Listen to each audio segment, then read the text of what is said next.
hands tell him plenty. The rest of her comes into view as his eyes adjust. She's younger than her hands suggest. A lot younger. Early 20s, maybe. Bleached blonde hair with the brown roots showing, tied up in a messy ponytail. High cheekbones, a splash of freckles across tanned skin. Daniels would peg her for a college senior heading out on spring break, if it wasn't for the hands. And her eyes, they're a little too big for her face, and she's blinking too much. For a second, Daniels is on edge. If she's high, this is going to get a lot more complicated. But then he relaxes. She's just nervous.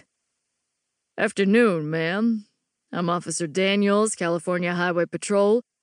You coming from Arizona? That's right, said with a little upward tilt of the chin, like he'd accused her of something. May I see your license, please? She starts, digs in her purse. Daniels flashes a quick smile at her passenger, the little boy sitting on a booster in the front seat. His tanned skin is dotted with freckles, untidy brown hair hanging down past his neck.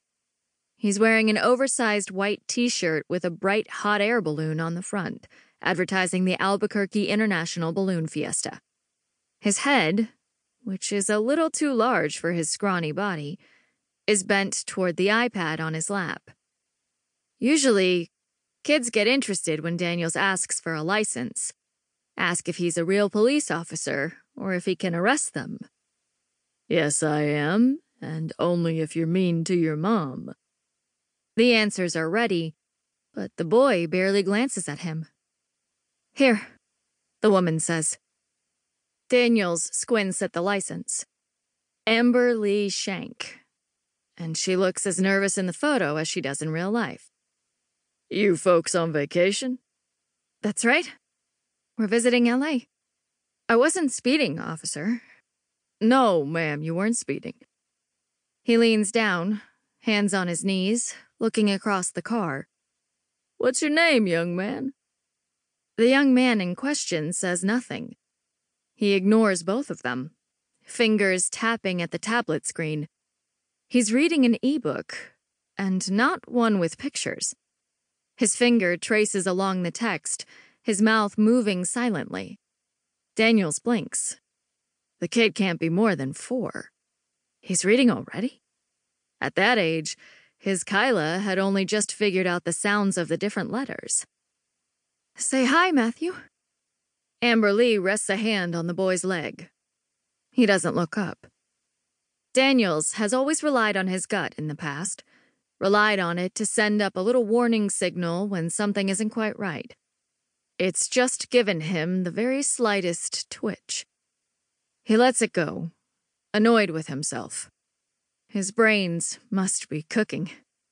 He's stopped hundreds of drivers since he started the job, and he recognizes the type. Law-abiding, nervous as hell, head filled with scare stories about rural cops. Well, he says, hitching his belt. You might not know this, being from out of state, but your son's too young to ride in the front seat. He can't? No, ma'am. Against the law in California. I want to sit up front, Matthew says. He has a thin voice, high and reedy. He still hasn't looked up from the iPad. He likes to sit in the front, says Amber Lee. Sorry. No can do, my young friend. He taps the pickup's roof. Better move on over to the back. We're sorry, officer. Amber Lee glances at her son.